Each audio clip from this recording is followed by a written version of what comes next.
வணக்கம்.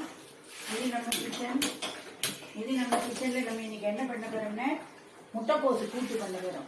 இதுக்கு நான் ஆல்ரெடி இதை குக் பண்ணிட்டேன்.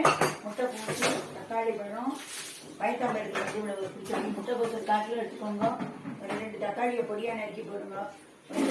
கடலைப்பருப்பு பயத்தம்பழம் இதை போட்டு நல்லா குக்கர் ஊற்றி விட்டாச்சு. விட்டு உப்பு மஞ்சள் போட்டு நான் நல்லா வேக வச்சுருக்கேன். இப்போ கொச்சு கூட்டு, அதனால இதுக்கு அரைச்சி விடணும். இதுக்கு நான் தேங்காய், பச்சை மிளகாய், ஜீரகம் இது எல்லாத்தையும் போட்டு பச்சையாக அப்படியே வறுக்கணுங்கிற அவசியம் கிடையாது. அதை பச்சையாக போட்டு நான் வறுத்து மிக்சியில் அரைச்சிட்டேன். இதுதான் இந்த கூட்டுக்கு நல்லா டேஸ்ட் கொடுக்குறது.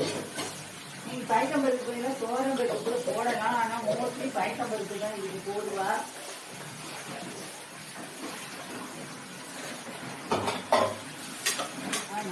நல்லா கொதிக்க பச்சை வாசனை போக நல்லா கொதிக்கணும். நான் இந்த பக்கம் சட்டியில் எண்ணெய் வச்சுருக்கேன். தாளிக்கிறதுக்கு தேங்காய் எண்ணெய் வச்சுருக்கேன்.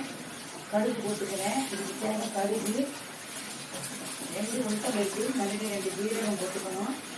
இந்தமாரி வெட்டை மிளகாயை திருப்பி வச்சுக்கிட்டேன்னா இந்தமாரி வெட்டை மிளகாயை போட்டு விடலாம். இந்தமாரி 2 கருவேப்பிலை அவ்வளோதான் இதுக்கு தேவை. இது நல்லா இந்த கருவேப்பிலை பொறிக்கணும். இந்த உளுத்தம் பருப்பு சவக்கணும்.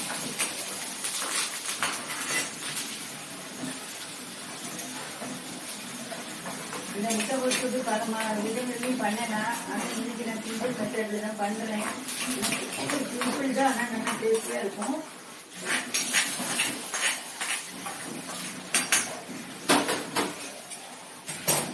தாளித்து கொட்டியாச்சு. இப்போ இதை நல்லா ஒரு பொடி விட்டு வறுத்து சர்விங் டிஷ்ஷுக்கு மாற்ற வேண்டியதான்.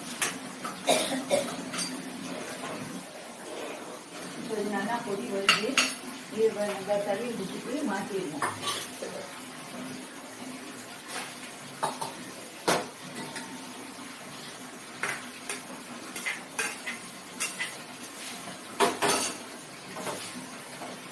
இப்போ முட்டைக்கோஸ் கூட்டு ரெடி. நீங்களும் உங்கள் செஞ்சு பாருங்க. சப்பாத்திக்கும் தொட்டுக்கலாம், ஜாத்திரியும் போட்டு கசிஞ்சு சாப்பிடலாம். ஜாத்திரி தொட்டுக்கும் தொட்டுக்கலாம்.